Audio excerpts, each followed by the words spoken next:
Good evening from Washington. I'm Larry O'Connor. Let's be real here. Why does one use a pseudonym? Why does one use a fake name when doing business or engaging in other activities, right? Well, I mean, we could ask Carlos Danger, perhaps, or Pierre Delecto, but actually, you could ask me. When I first started my career, I was still working in the professional world. I didn't want people to know some of the things that I was blogging about and professing and writing about. So I used the name Stage Right. Get it?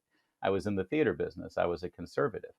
I didn't want people to know who I was when I was writing the things that I was writing. And now we learn that then Vice President Joe Biden was using the pseudonym Robert L. Peters. Why? Why would he want to cover up his name? We asked two congressmen about this on last night's program, and both of them said only bad reasons, only to cover up nefarious things so that other people can't see what you're doing. And this should march us closer to impeachment. So imagine our surprise as we monitored the media coverage of this blockbuster development in the Biden crimes, and we found that they'd ignored it. They didn't see a story here. That's why you come to us, and that's why we go to Josh Hammer, opinion editor at Newsweek. Josh, honestly, I want to start with the media because it's shocking to me that they're just looking the other way. This is an obvious smoking gun piece of evidence, especially considering the emails where Mr. Peters' name appears. It's explosive stuff. I mean, it's severely explosive stuff. I mean, if James Comer can actually get to the bottom of this, I mean, if those documents see the light of day, this strikes me about as clear a case for filing articles of impeachment as we have seen thus far. You know, Larry, it's funny because it was only earlier this week, I think, that Congressman Connolly from there in Northern Virginia was saying that, Republicans still don't have any kind of smoking gun explosive evidence connecting Joe Biden to his son's misdeeds. I mean, the goalposts just keep on shifting and shifting and shifting. I mean, Karine Jean-Pierre, the White House spokesperson, and they're talking points for months and months where Joe Biden didn't know anything about it. He had nothing to do with anything his son was doing. And then it was, he was kind of on the phone call on speakerphone, but just as kind of a show of strength to try to intimidate or cow Hunter Biden's nefarious corollaries or colleagues in Romania, are trying to kind of get them to kowtow to his will, to his submission. And now it appears it's actually even worse than that he was using pseudonyms to be on. So it just keeps on getting worse and worse and worse. This is an unambiguously big deal. And I do hope that Congressman Comer and the Oversight Committee gets to the bottom of it. Let's face it, if as a result of a FOIA request, there was an email that was discovered showing Vice President Biden's name and his son Hunter Biden's name on an email pertaining to the Prime Minister of Ukraine or the President of Ukraine, either a face-to-face meeting or a telephone call, that would be a blockbuster smoking gun. We have those emails. The difference is instead of Joe Biden's name, it says Robert L. Peters, which is the name he used so it wouldn't show up on those FOIA requests. That makes it even more evidence of wrongdoing, Josh. Right. I mean, so often, Larry, as the case may be, it's kind of an old expression at this point, but it happens to have more than a kernel of truth to it. It oftentimes is the cover-up that is even worse than the crime. And in this case, the crime actually happens to be very bad, actually, which is kind of selling out your vice presidential power via your wayward crack addict, hopelessly prodigal presidential son, Hunter Biden. So the crime actually happens to be quite bad, but the cover-up perhaps is arguably even worse because, as you said, there was just no reason. There was literally no reason to use a pseudonym, Ralph Peters. I'm kind of curious now what the origin of the name Ralph Peters is. I mean, how Biden or Dr. Jill or anyone in the Biden camp, the Biden inner circle, managed to come up with his name. I'm kind of curious. But there's just no reason to do it other than to do exactly what you said, which is to evade FOIA. So they're clearly trying to get around the law here. I mean, he was the sitting vice president of the United States, if I'm not mistaken, when these emails and stuff were sent. I mean, bad stuff. This is an Obama administration scandal. What did Barack Obama know about his vice president's dealings and whether his vice president was using a fake name on official emails or not? I'd like to know if Barack Obama knew and when he knew it. And Josh Hammer, furthering the speculation about the origins of the name, I don't want to get too tawdry here, but I recall some emails on Hunter Biden's laptop that jokingly, I think, referred to his father as Pedo Pete. Seems to be a dot that could be connected there. Wow. Yeah. No. I mean, I honestly had forgotten that detail from the Hunter Biden laptop saga. That's. I don't blame you for blocking some of that material out. Actually, so, listen. I mentioned that I spoke with two congressmen yesterday. Both of them said it's past time for impeachment proceedings. Earlier in the week, I heard on Capitol Hill that there were about 40 Republican holdouts. This is even after the transparent and cynical move of Merrick Garland to appoint David Weiss as the special counsel. Now that we've learned this, that number has to have shrunk. And is it time for Republican leadership to stop tweeting about this and actually do something?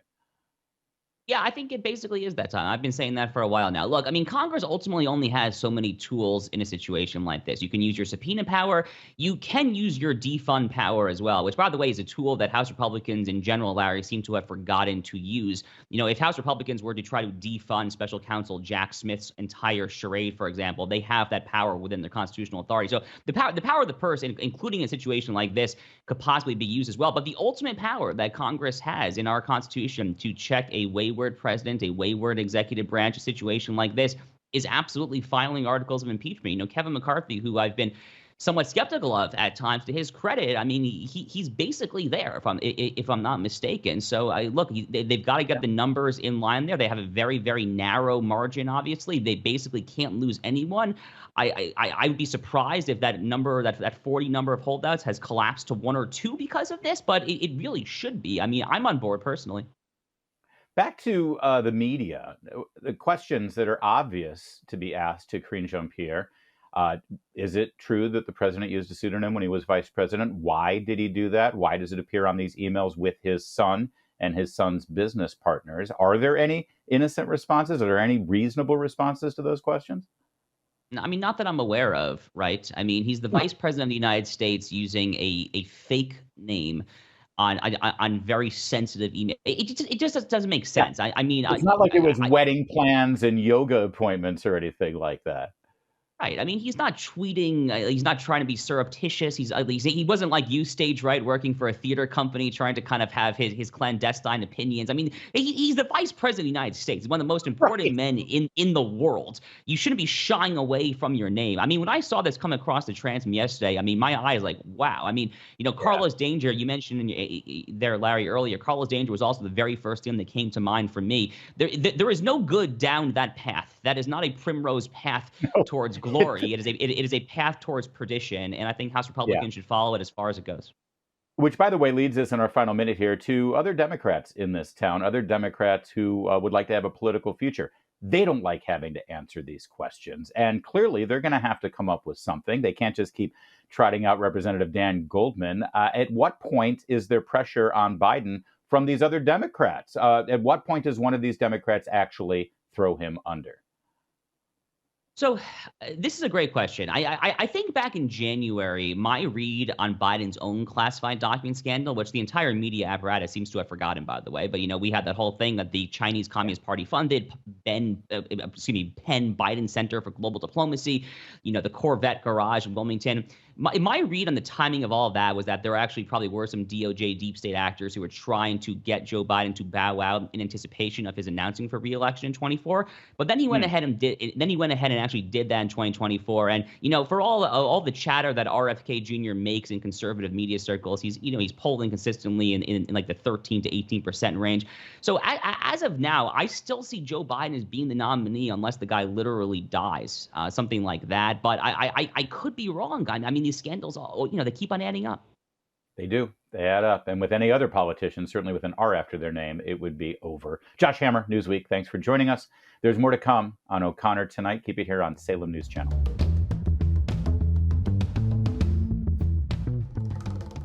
This week, a supermajority of Republicans in both chambers of the North Carolina state legislatures overrode the Democrat governor's veto of a law that would have protected women's sports. It would have protected women's private spaces.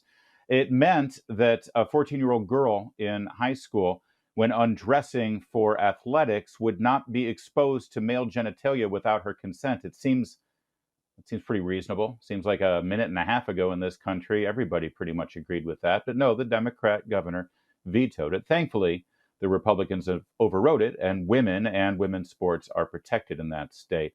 There's something else going on in North Carolina with regard to transgender activisms that actually might make an even larger and lasting change to the insanity we're dealing with right now, and that's a lawsuit by a guest that we've had on previously. She tells a compelling and important story.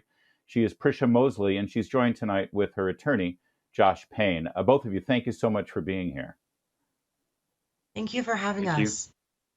Prisha, I want to start with you just in terms of your reaction to this law. The fact that, considering where we were a couple of years ago in this country, where it seemed like we were just plowing face first downhill into all of this new transgender sort of activism in our schools affecting young girls, 14, even younger. And now you see the tide really changing quite a bit. What do you think? I'm excited and relieved. I mean, I think change finally has to happen. And I feel like one of the biggest safeguards for gender ideology has been the ignorance of the general public, which has not been their fault. Things have been hidden from them, but that's no longer the situation. People can't say they don't know what's happening as much anymore, and change is coming. Well, and you've said in the past when you talk about your story and your detransition that the doctors were very much involved with sort of pushing this on you. You felt like, well, I don't want to put words in your mouth, but I'd love for you to sort of briefly articulate what you were going through with regard to medical professionals and people who get rich off of these procedures, and that leads us to your lawsuit. So I was just a very distressed, mentally ill teenager going through not only normal teenager things, which were pathologized, but also serious mental health struggles. And I was promised by doctors who were on a path to bolster their careers and make money that changing my body to look like a boy's body would fix my mental health. And being so mentally compromised, I completely believed it. And that brings in your lawyer that you have now, Josh Payne with Campbell Miller Payne, founding partner there. What is the lawsuit, if you could tell us, Mr. Payne? And is there precedent for this kind of civil action? Thank you for having us, Larry. Yes, Prisha is bringing claims really for medical malpractice, and she alleges that her doctors and her counselors who were involved in providing healthcare services, whom she trusted to take care of her, in fact, as she alleges in her lawsuit, deceived her and misled her into a path of medicalized gender transition, uh, cross-sex hormones, which really is a euphemism for injecting large amounts of testosterone into her female body, and also removing her healthy breasts. And these are lasting injuries that Prisha has suffered, and she's seeking justice for what happened to her. Hopefully, sending a message to others like her that this is not okay, and to hold her providers accountable for what they did, and to These are such, hopefully prevent this from happening to others. Counselor, these are such drastic steps. The prescription of these very powerful medications at a time when bodies are still growing and still sort of following their natural course, and then the removal of healthy organs like a double mastectomy. I would assume, I would hope that the medical community has a whole lot of stopgaps before they pull the trigger on a procedure like this. There's a lot of checks, there's a lot of sort of gates that you have to go through and clear before they give the go ahead. Is that the case, or it sounds like this was fast tracked?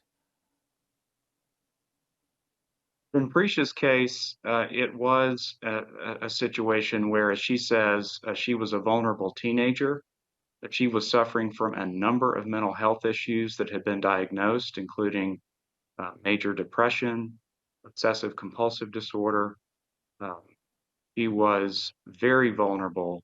And instead of addressing those issues properly and diligently and appropriately, her providers uh, chalked all of this up to what they felt was her needing to be physically changed, Mm. drastically changed, permanently altered and scarred into what they thought was turning her into a boy, and that that would solve her mental health problems.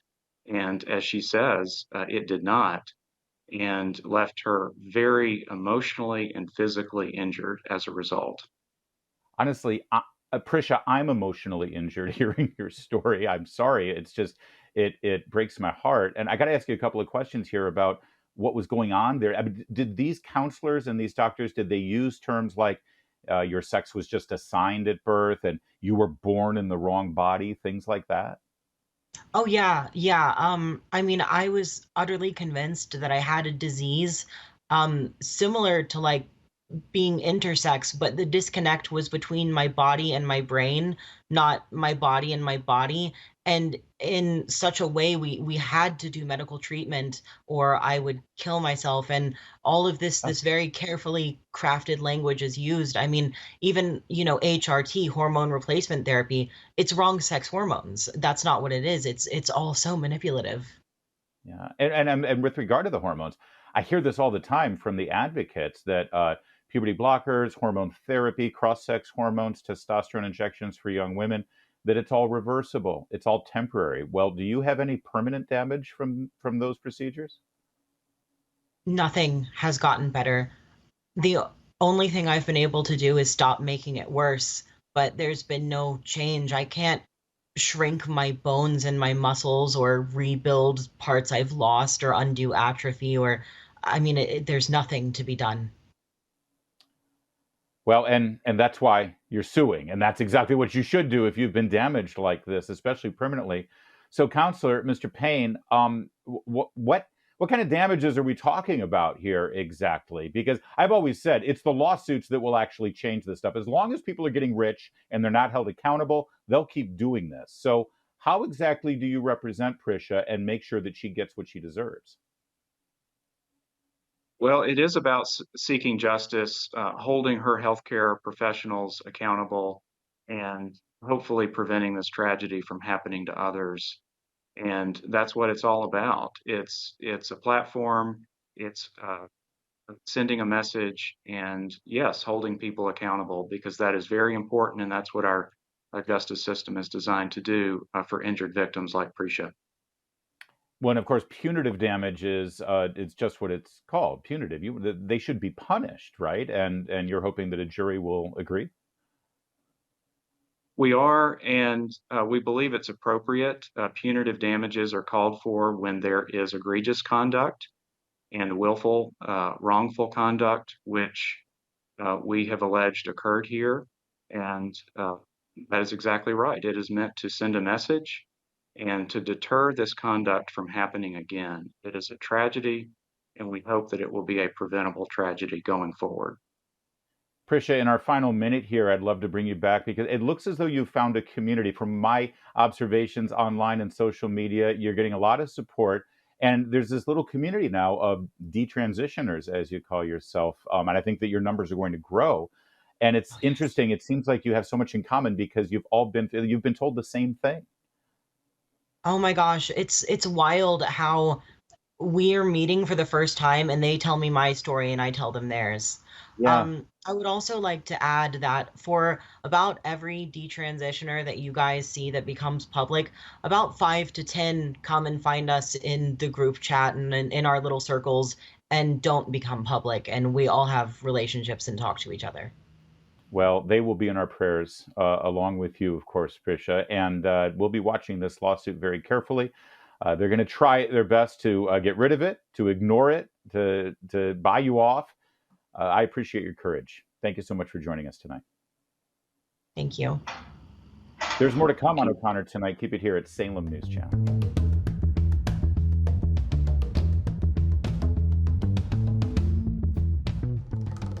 Target released their second quarter earnings this week, and they weren't good. In fact, the CEO himself points to backlash against their Pride Month displays. You remember the ones with the easy to tuck girls' bathing suits, and remember they were right there in the front door as you walked into Target. I remember the backlash began, and the CEO said, "Oh, well, we're going to move those displays to the back, in the southern states, because you know how those people are."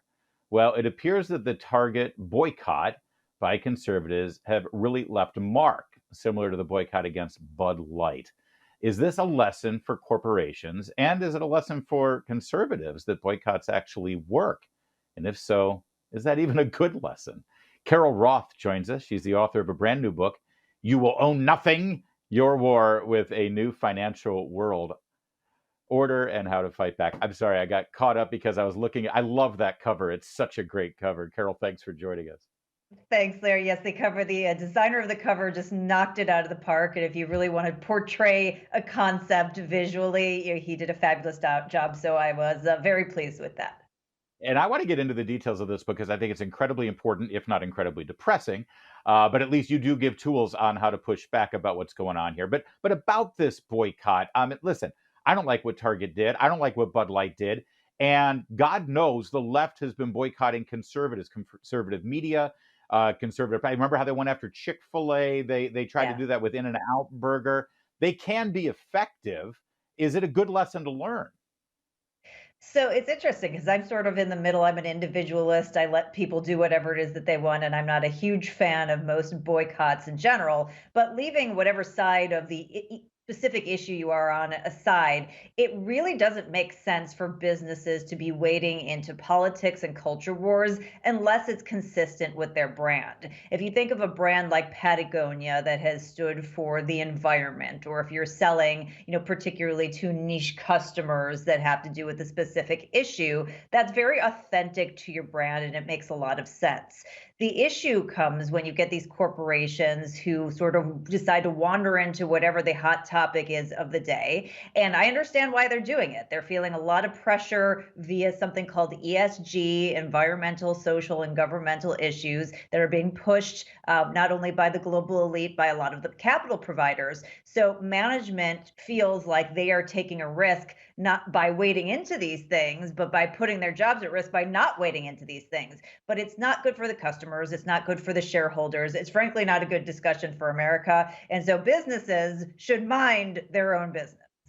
Yeah, well said. And let's face it, some boycotts are easier than others. Like easiest thing in the world is to boycott Bud Light because even if you do like that kind of beer, when you're standing at the grocery store, there are literally 7 other beers that taste exactly the same calories, just a different can. So that's easy to do. Target, I guess, the same thing. You can go to Walmart or Kohl's or just buy online. But like Disney, people wanted to boycott Disney, and I get it, and their heart's in the right place, I suppose. But Disney's really hard to boycott. What do you replace it with? You don't. And that's why I've had so many people say, "Oh, I'm on vacation at Disney. Don't tell anyone." And it's like, come Right, on, Disney's great. exactly. We all love Disney. And you don't have to boycott things to get your opinion across. You can write a letter, you can express your discontent without completely shutting something out of your life as well. I think that it's important that companies do hear from you. And if you feel like they're wading into a place that maybe they shouldn't, that's an important thing to let them know. But we're adults, so there's a way to do that without going completely the nuclear option and saying nobody can ever touch this for the rest of their lives. So again, I understand why some people may feel the need to do this on either side, but it would be nice to get back to a discourse where we can just express our opinions and let companies understand what the issues are and perhaps ask them to stay focused on their customer experience and on their employees and on the things that matter. Well, and as a child of the '80s, I'm a little older than you, Carol. It was sort of influenced by Reaganomics and Morton Friedman and Jack Welch at GE. I've always felt that a company and their CEO, they have one obligation, and that's to their shareholders to make sure they sell their product, make money, and keep the stock rising. In this case, though, Anheuser-Busch and Disney and Target, they violated that, and that could be the Achilles heel here when you take your eye off the prize and you prioritize other things and your stock goes down, now you've got to answer to the investors and they should feel some pain. Yeah, it's funny that you don't think that I'm a child of the 80s with my big hair that I have brought to you here today, where I'm rechanneling that my favorite era. But you're absolutely right. And I think that's where this ESG notion comes in. It's considered business social credit, and it's bullying these businesses using capital, most of the time our own capital, the capital of pensioners and retirement plans, to push companies to follow agendas that are political and social social in nature that have nothing to do with their business. And the entire concept of a quote unquote stakeholder, which I do talk about in my book, which came from Klaus Schwab, who started the World Economic Forum, and he's been pushing this since 1971, more than 50 years. So he's been very persistent, is saying something very different than a shareholder. As you said, Larry, if you're a shareholder, you are taking risk. If you are an employee with options, you are taking a risk. You're putting your blood, sweat, and tears into the business, and you have an actual stake. You have skin in the game. These pretend stakeholders have taken no risk. They have no skin in the game, and so they should have no say at the table. So I think that's a really important concept that we need to keep pushing on. If you don't actually have a stake and you haven't taken risk and you have no skin in the game, you are not a stakeholder. And you can make up words all you want, but the reality is that the businesses should not be catering to that and these pretend scores and this business social credit. They should be catering to their shareholders, to their customers, and to their employees. Imagine that. By the way, I did notice the hair, of course, and it's always been a dream to interview Chrissie Hynde. I'm a big fan of the Pretenders, so thank you again for being with us. Let's talk about the book. You Will Own Nothing. Let's show the cover again because it is stark, and I think it really does send a message. This is really geared toward younger millennials, Generation Z. This is what they're hearing right now from our culture and our society, and you're supposed to like it. This really is Eastern European stuff going back to the Cold War. Yeah, it's very interesting. When I first heard that meme, you'll own nothing and you'll be happy, and heard that it came out of a group that was associated with the business and political elite, I thought they got it wrong because I was like, there's no way that business people are predicting the end of private property by 2030. It took very little research to find the video where, sure enough, it's the number one prediction. And I think you hit the nail on the head. The language itself tells us so much. The first piece of it is you'll own nothing. It's not will own nothing. The elite who are predicting this somehow don't think that they're the ones that are not going to have any assets. And then you'll be happy. It's like a psyop to say that if you give up your property rights, if you don't have ownership, that thing that helps you to create wealth and also secures your freedom, that somehow that's going to be great for you, that you get to live this carefree YOLO life. And we know throughout history, through all the different isms, socialism, communism, fascism, whatnot, the people who didn't have property, they were not free, they were not happy, they were not wealthy. Many of them starved and lost their lives. So the idea that you're pushing on this so that people accept this outcome and believe in this outcome instead of having to force it upon them is certainly great for those who want to hoard the wealth and hoard the power. But it is really bad for the American dream and for the outcome of Americans and prosperity. Are they listening, though, especially the generation just getting out of college now who think Greta Thunberg has a point? I mean, if you don't own it, that means you're dependent on someone. And if you are dependent on some other entity, it's the opposite of independence. And when I was that age, all I wanted was independence. True, but I also think as a young person, and perhaps you were more sophisticated as a child of the 80s following Alex P. Keaton and being a little ahead of the curve, but most of us were idiots. And, we had sort of these ideals and thought everything was great. And of course, the government was good and going to provide for us. And it wasn't until we did kind of get some independence and stand on our own 2 feet that we felt differently. I feel like these younger generations, they've been saddled with college debt from government predatory lending that has transferred wealth from them to colleges and administrators.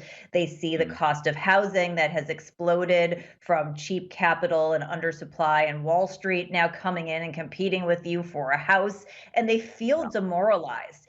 Carol Roth, buy her book, even if you have to buy it at Target. I appreciate you joining us, Carol Roth. We'll have you back next time. There's more to come on O'Connor Tonight.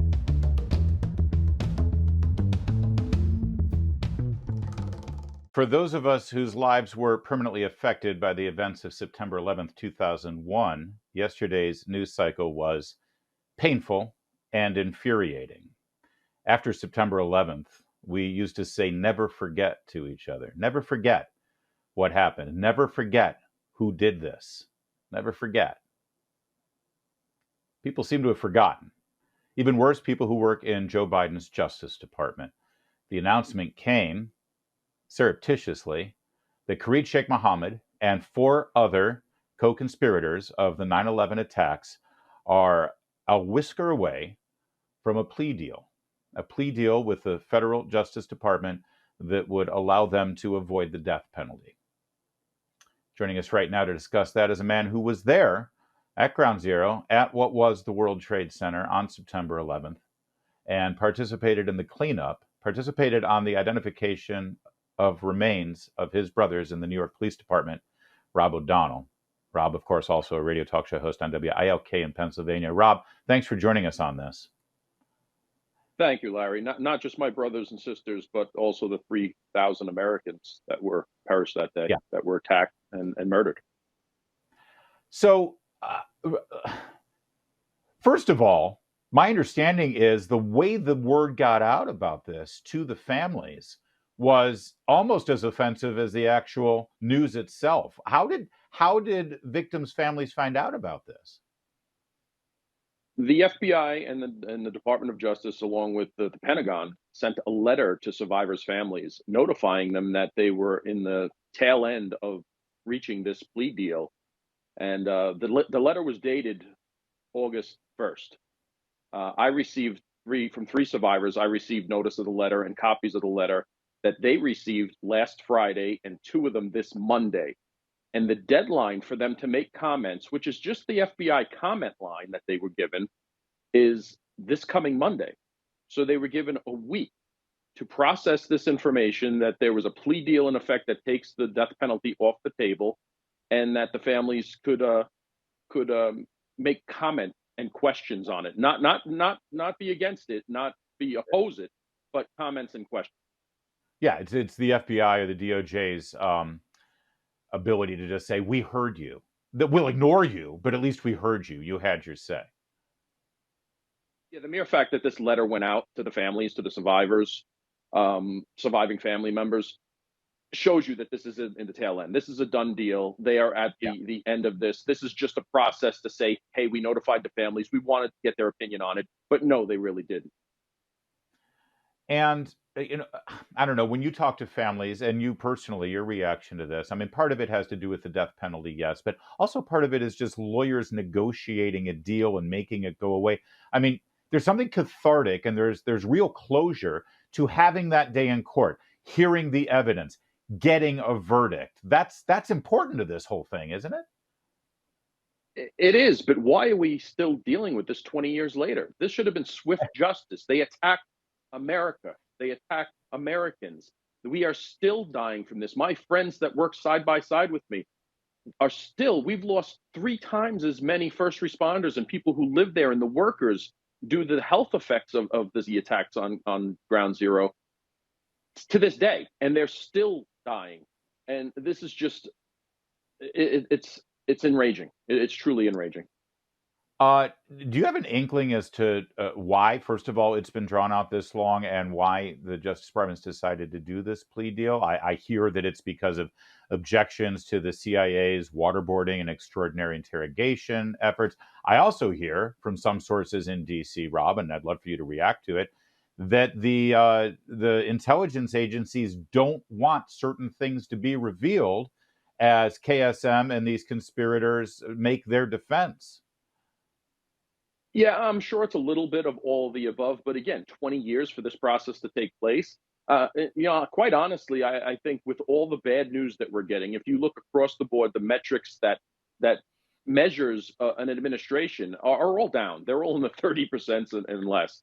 I think this is just the Biden administration's way to spike the football and say, hey, I closed Gitmo on my watch. But it's not closing Gitmo. Gitmo's still going to be there. It's a naval base. It's a Marine base. It's not going anywhere. These 4 or 5 people might be going somewhere else, but the system doesn't change. It's just all a charade.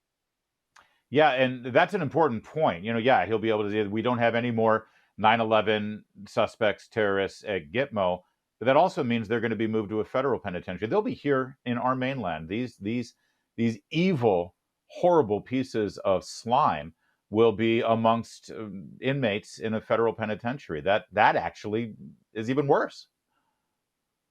Yeah, do they become martyrs if we hold them, in lifetime confinement? Do they still get their message across? They will still talk through lawyers. They will still have avenues to reach their supporters. And don't be fooled by this, what's going on with this plea deal. There are still plenty of people who want to kill Americans, and this changes nothing. And again, the mere fact that these people are breathing any air, regardless of if it's in a prison or not, is enraging to me.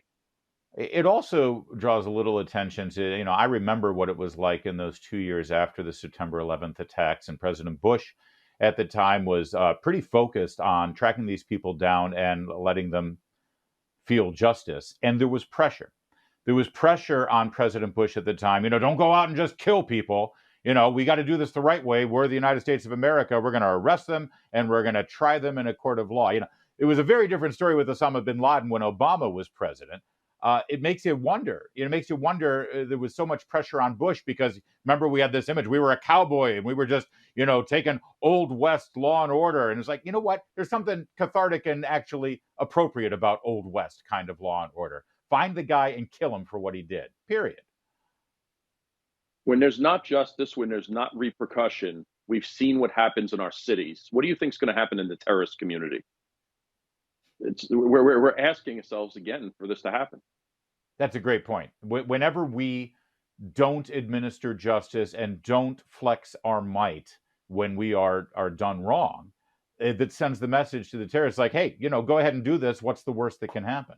And, well, we're seeing that. Yeah, and it just goes to show what kind of cowards these terrorists truly were. I mean, the fact of, they want to meet their maker at the end. They want to meet their God or whoever they pray to.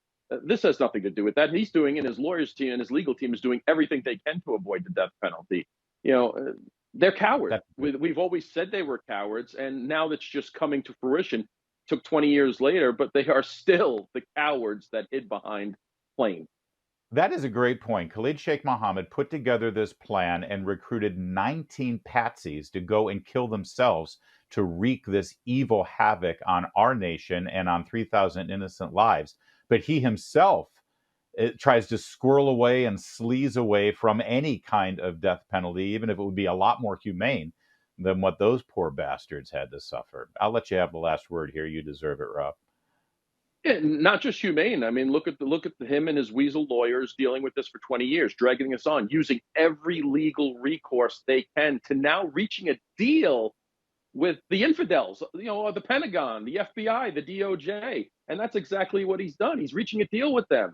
Here's someone who said, I will go to the death with you for this battle that he made up in his head to attack Americans, this ideological craziness that goes on. And in the end, he's still a coward, and he's always been a coward. Thank you for continuing to carry that torch for all those we lost that day. We really mean it when we say never forget. Thanks, Rob O'Donnell. Thank you, Larry. There is more to come here on O'Connor tonight. I hope you keep it here. This is Salem News Channel.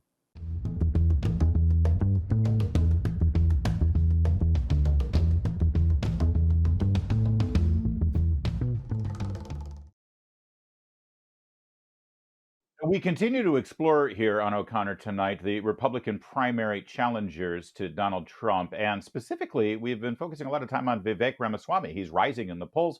He's getting a lot of attention. All eyes are on him with regard to how he might perform next Wednesday at the debates. It'll be the first time in a setting like that, as opposed to, Nikki Haley, Governor DeSantis, Chris Christie. They've been there before. So what is it about Vivek Ramaswamy? And who is this guy? What is he all about? Well, I want you to watch this one little video from this weekend in Des Moines, where on an open mic, he decided to lay out what his values and his principles are and why these motivate and drive his candidacy. And as he's talking about these 10 principles, I want you to think to yourself, when was the last time you saw a Republican candidate actually speak this plainly, this coherently, this reasonably, and this explicitly about who we are and what we stand for? Take a look. I'll tell you something about me, all right? You are not going to see me here bashing the other good people who are running in this race. These are our colleagues. I'm going to depend on each of them just as I depend on you to revive this country. But we do face a choice in this primary. The choice is this.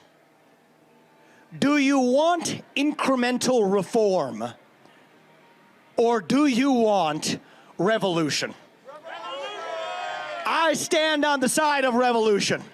I stand on the side of the American Revolution, that we the people create a government that is accountable to us, not the other way around. That we the people require a government that tells us the truth about where COVID-19 came from, the truth about that Hunter Biden laptop, the truth about vaccine mandates, school closures, the truth about the Nashville shooter manifesto, the truth about what's happening in our country today.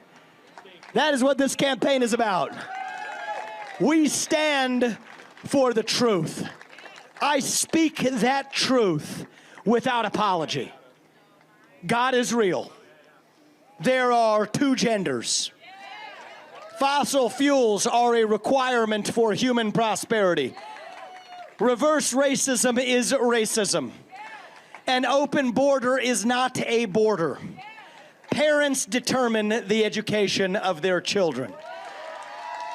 The nuclear family is the greatest form of governance known to mankind. Capitalism lifts us up from poverty. There are 3 branches of government, not 4. And the U.S. Constitution, it is the strongest guarantor of freedom in human history. That is the truth. We stand up for the truth. We fight for the truth. Okay, let's go through that real fast. God is real. There are 2 genders. Human flourishing requires fossil fuels. Reverse racism is racism. An open border is not actually a border. Parents determine the education of their children. The nuclear family is the greatest form of governance known to mankind. Capitalism lifts people up from poverty. There are 3 branches of the U.S. government, not 4, and the U.S. Constitution is the strongest guarantor of freedoms in history. Sounds like a pretty good platform. Sounds like something that Republicans can rally around. It sounds like what most Republicans I know claim they agree with and have believed for decades, if not forever. And remarkably, I don't think Democrats actually agree with any of those statements. So these are really important positions that can be clearly articulated and defended and debated against whoever represents the other side. That's pretty good. I'd like to see more of that. I'd like to hear more of that. I'd like to see how the other Republican nominees react, and why wouldn't they agree? Now listen, Vivek Ramaswamy, I'm not sure about his national security policy. He's made some disconcerting comments about Taiwan and China's aggression and our role there, and certainly some disconcerting comments about our support for Israel versus other countries in that region.